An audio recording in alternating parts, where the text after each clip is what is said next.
કહેવાય નહીં પણ સમજાય ખરું કે આ તો મતલબ નહીં. આટલા બધા માણસો અહીંયા ભજન થતા નથી. આ તો અમને તો આટલા ભેગા હું તો 30 માણસ ભેગા કરું છું 12 મહિના 12 વખત. અને સરસ એવી આપણી પ્રણાલિકા એ મૂળ પુરુષની ઈશારો જે કરે મૂળ પુરુષે કે તમે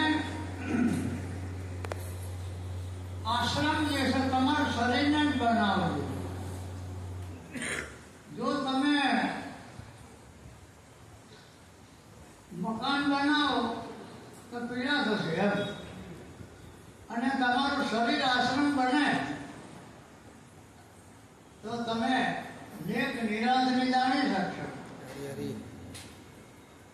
આશ્રમ શરીરમાં આપણું જે શરીર છે તે જ આપણો આશ્રમ છે. અને આશ્રમમાં રહી અને આપણે ગુરુ વિના જ્ઞાન મળે નહીં 100%. માં વગર દીકરો જવાન થાય ને એ 100%. બલિહારી ગુરુદેવ એ વાત સાચી.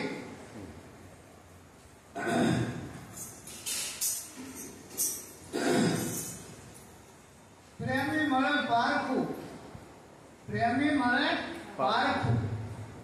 એટલે પારખનો શબ્દ થોડો સાંભળ્યો છે ને, અમે એ વાત નથી માનતા. અમે તો અમારા માણસો જે આદેશ આવે એને માનીએ. પારખું અમારો ગુરુ પહેલા એનું પારખું કરે છે. આ દ્રશ્યનું નહીં, પહેલા પોતાનું પારખું કરે છે, પછી અમને ઈશારો કરે જૂની પાવે ધામ. જે અમારી પરંપરાના જે વિચારો જે છે એ છૂપકે છૂપકે બતાવે. પહેલા કરે પોતાનું પારખું કે આ શિષ્ય કેટલા ટકાનો હીરો છે. પછી પીવડાવે જૂના જૂની ધામ. પછી બાવો ચારણ બધી કે કરે મળ્યો પાકો પથો રામ. એટલે આપણે અનેક વાતો સાંભળી. આપણે અનેક મંદિર છોડો, મસ્જિદને છોડો, પણ દિલદારના દિલ ના તોડો. હું તો તોડતો હતો પણ હવે તોડતો નથી. જ્ઞાન સમજણ બહુ મોડી આવે. ગુરુ ભરત રહેવા પડે પણ સમજણ બહુ મોડી આવે. એટલે બધી ખુશીની વાત છે કે અહીંયા થરાદથી પધાર્યા છે, અહીંયા આબુથી પણ માણસ પધાર્યા છે. અને ધિખાર છે અમને કે પાડોશ છે તો અમને આવી શકતા નથી. અને ખરેખર આપણે ભજનાના આનંદી હોય તો અહીંથી મજા આવે છે. 5000 ભેગા નહીં પૂછો એમાં મજા નથી આવતી. ભજન નથી થતું. ભજનનો અર્થ શું થાય કે તમે તમારો ગુરુ મારો દેવાય અને ઈશારો કરે. અલખનો નહીં, અલખના ઈશારા હું માનતો નથી, મલકનો નથી માનતો. પણ જ્યાં ખલકમાં નડવા વાળો ખૂની છે ને, આ ખલકામાં નડવા વાળો ખૂની જે છે, એટલે ગંગાબેન પાનભાઈએ પૂછ્યું બધા ઘરે છો ને કે આશ્રમમાં છો? કોઈ ધોખો ના કરતા, રસ બહુ કડવો છે અને આ સજ્જનોના માટે એવો હું પ્રયોગ નહીં કરું. કારણ કે હું તો એક લીંબુનું પાણી છું, બધાને ભળી દઉં. મને ખબર પડે છે કે હું જેના આમાં જોઉં છું એની કાયા મને કહી દે છે ગમે આવા છે બાપુ જોતે હો ભડકાવતા નહીં. જેના આમાં જોઈને કાયા કહી દે છે. અને મરમ મર્યાદા આવા વીર પુરુષોના આશ્રમમાં હું નિંદા કરતો નથી, પૂજા કરતો નથી.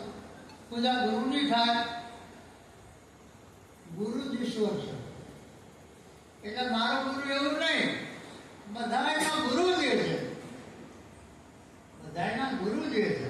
અહીં તો દ્વૈતને આપણે માનતા નથી, અદ્વૈતને નથી માનતા. પ્રત્યેક નજરે જોયેલા ગુરુ તો જે પથો રામ જે છે, મહેન્દ્ર રામ છે, આ બેઠા છે, અમે એક જ પણ માનીએ છીએ. હરું હજારો હોય, તારા ગરુને છે મારા ગરુને છે, બધું નથી બોલતા. પણ એ સમજતા નથી. જે માણસ સમજતો નથી એને શું કહેવાનું હોય? चल गई जिनकी चाहना रह गई पीछे राह, कोई चाहो को ना चाहे वो सहा पोसा. આવા આસન ચલાવનારા નર નારીને તો નમન કરું. નમન નહીં, હું એને મદદ કરું. અને મદદ નહીં, હું પણ સેવા કરવા તૈયાર છું. કેમ કે સેવા કરવો એ તો સંતની ફરજ છે. તો કોઈ મંત બને, કોઈ સાધક બને, કોઈ સિદ્ધ બને, આ તો હુકમ કરનારા છે બધા. અમને તો અમારા જરૂર સંત બનાવ્યા છે કે કોઈના પર હુકમ ના બનાવે. અને આવા પુરુષો જ્યારે આવું કાર્ય કરે ત્યારે તો બહુ આપણને ખૂબ ખુશી થાય. આવો બધા તો જેને આપણે લાગણીથી જોડ્યા છે એનો વિરોધ નથી, પણ લાગણી જે છે જાતોને ટકતી નથી. જ્ઞાની ગુરુ શિષ્ય જ્ઞાની થાય, ગુરુ ભેગો રહેતો નથી. ભલે હારી ગુરુદેવની, પણ જ્ઞાની શિષ્ય થાય એ ગુરુથી દૂર થઈ જાય. અને સુલક્ષણો પુત્ર થાય તો બાપથી અલગ થઈ જતા હોને ખબર નથી. એ વ્યવહાર છે, આ એક વ્યવહાર છે, પણ વ્યવહારમાં ફેર છે થોડો. તમે જે ધાર્યું છે કે આ મારું છે, છોડી દેવાનો હજુ કોઈ ઉતાવળ ના કરો. છોડવાની જરૂર નથી, છૂટેલું છે એ અમારો ગુરુ સમજાવે. છોડોમાં છૂટેલું છે સમજો. જ્યાં દીકરો જવાનો હોય કે દીકરો ઘોડિયા ઊંધો હોય, તમે એમ ના કહો કે આ મારું છે, તો તમે નિરાશનો મહિમા નથી જાણો. જ્યારે પુત્ર ઘોડિયામાં હોય એટલે તમારે સમજવું કે વગર દસ્તાવેજે બધું મળ્યું ગયું. આવો બુદ્ધ વિષયનો અમારો વિચાર છે. તો અનુભવ એ છે પહેલો નામ ગુરુદેવરો. જો નામ જો લેવું હોય તો ઘોડિયાર માનું કે સિકોતર માતા નામ ને અમને જે અમારી માયું નડી છે એવું કોઈ નડી નહીં. અમને જે અમારી માં નડી છે એવું કોઈ નડ્યું નથી. હવે કોઈ કઈ માં નડી? જણનારી નહીં. જણનારીને તમે જોખમ જ કર્યું છે. અમે એને નડ્યા. એક માતા જે છે બાળકને જન્મે, એક માતા જે છે નિશાળની માતા, માસ્ટરો છે, વિદ્યાનો જન્મ આવે. એક માતા જે છે એ આત્માનો જન્મ આવે. પણ અમારી માતા વિનાશીને આપી છે. અમારી જે માતા જે છે, અમારા વિચારો વાળા જે પરમ પુરુષો અમને મળ્યા, એ શું કહે છે કે સુરાને પુરાને તો સન્નારીઓ જન્મે, સન્નારી રાજાને જન્મે અને સતી સિદ્ધોને જન્મે. રાજાએ નડે, સિદ્ધે નડે. સિદ્ધને પૈસાદાર, પૈસો ધર્મ હોય, અહંકાર હોય. પણ અમારી જે માતા જે છે એ તો જતીની જણનારી. આ અમારા ગુરુ બેઠો છે એ ગાળા ભેળો નથી જાણતા. આ તો જતીની જણનારી. જતીને જતી છે, જેની માતા જતીને જેને ગણે તો પછી આવા લાખો લડે કરે જગતના. આ જગત આદત, આ જગત જે છે બધા માણસો કહે છે કે જગતમાં આ જગત સારું નથી. એવું તો હું કે પણ સાંભળેલું બોલે, સમજીને બોલતા નથી. આ જગત સારું નથી એવું હું કે સમજી નથી બોલતા, સાંભળેલું બોલે. સાંભળેલું બોલે મોરખ સસર વસવી ગો. સાંભળેલું અમારી પાસે કોઈ કિંમત નથી. તમે એવું બોલો એક વખત ગુરુએ કીધું કે તારું મૃત્યુ નથી, તું જન્મ્યો નથી, તમારો જન્મ નથી, તમારું મૃત્યુ નથી. આવું ગીતામાં કીધું છે. પણ અમારો ગુરુ એવું નથી કહેતા. અમારો ગુરુ તો શાસ્ત્ર જે છે, શાસ્ત્રનો સાર,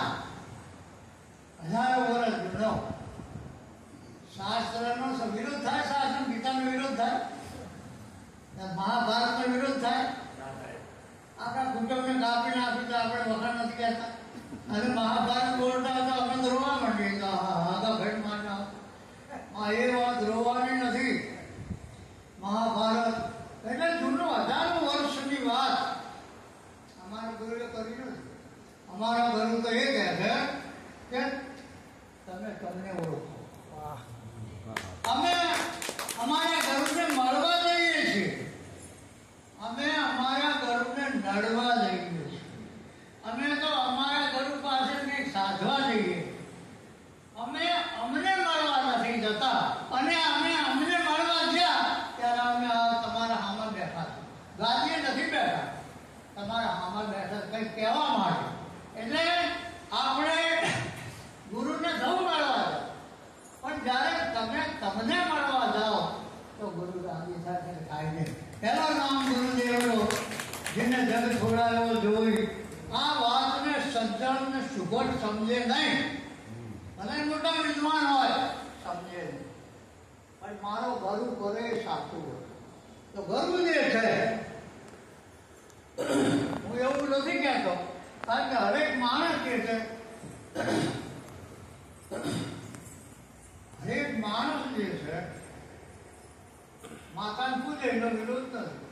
હું પૂછું કે કઈ માતાને પૂજે? કેમ ઘડિયાળ માતાને પૂજે, કોઈ કેમ સમજતા હું ને માતાને પૂજે, કોઈ કહેતા આવા માતાને પૂજે બધા, એનો વિરોધ નથી. પૂજો તમે તો માતા નહીં પૂજો, જગત નહીં ચાલે, એનો વિરોધ નથી.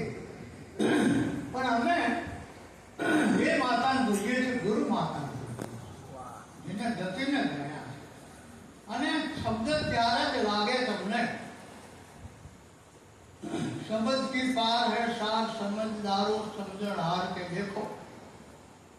हमारा गुरु नो शब्द जे है કે તમારી સમજણની બહાર છે. તમે જે સમજ્યા છો, તમે જે સમજ્યા છો, સમજણ નથી, એ તો કાળો કેર છે. એ તો 60 વર્ષે ખબર પડશે કે થઈ છે. જ્યારે તમારા મેળવેલાનો માલિક કહે છે પપ્પા ચૂપ થઈ જાય, ત્યારે તમારે ઘામ ઘામ થઈ જાય. તો એવું મને તો 20 વર્ષે 25 વર્ષે પથારાને સમજાયું હોય, તમે આનું જોવું પર વાત આવી છે. અને એવી જોઈ દે સાંભળે દશા એવી જોઈને સામે, અને પાછા વાત કહેતા કે ભગવાનની મારા માટે દયા, કે દયા નથી. હજી સમજ મુરત મન છોડ આવી મમદાર માળા, તારી કને ઉભા છે ધમકાળા, તારી પાસે તારા વાળી છે કે ઈશ્વર નથી તો ધમકાળા તો ગાલ મારી નાખશે. તો સમજતા સમજે છે કોણ? આપણે આના બેઠા યાર, આપણે તો અહીંયા બેઠા, આપણને થોડુંક મળ્યું એ વાત સાચી છે. અને બંદા બહુત મત ભૂલો, ખુદા ખમેગા. ધન જોબર આ બહુ મહત્વનું નથી. નારી મળે, ફૂલવાડી મળે, અટારી મળે, માય કાચ જડ્યા હે, પુત્ર મળે, ઘર સૂત્ર મળે, નોકર મળે, પણ જ્યાં સુધી સદગત ના મળે તે મળેલું નથી. આજે જ આપણું છે, કાંતો બીજાનું થઈ જાય છે. પછી માણસો જોવે આપણા આજના જ્ઞાની, આજના પંડિતો, પંડિતાની હાથ વર્ષે ડોસી મારી લે પંડિતની, એ ફોટો ને જોતા, ફોટો લઈને જોતા કીધું કે મારે શું કરો છો કે હું મોઢું જોઉં છું, 50 વર્ષ ભેળા રહે, પણ જે મારા ઘરનો બોધ રહે એ જ નારી હું જોઈશ. કે જોઈ શકે નહીં, તો છોડવા જેવું નથી, સમજવા જેવું છે, છૂટેલું જ છે. તો હવે સમજો તો ઠીક નથી, હદ થઈ ગયા. લીધી છે સદબોધ, હવે શોધ છે નહીં રહી છે. હવે શું શોધન માગાય? અમારા ઘણા માણસ છે એવા કુટુંબ, અમે ભૂલમાં કહીને મેં તો ભૂલ કરી જ નથી. હું તો ભૂલ કરું છું, હું તો કોઈ રબારીનો રાવણ કરું છું. મને ખબર છે કે કોમત હારી નથી. સુધરે સુધરે કરે ગઢવી થયા છે, સુધરે આ ગઢા છે, અમારા ખાંટો, આ ધારપરી વાળા એટલે આ મારા મિત્રને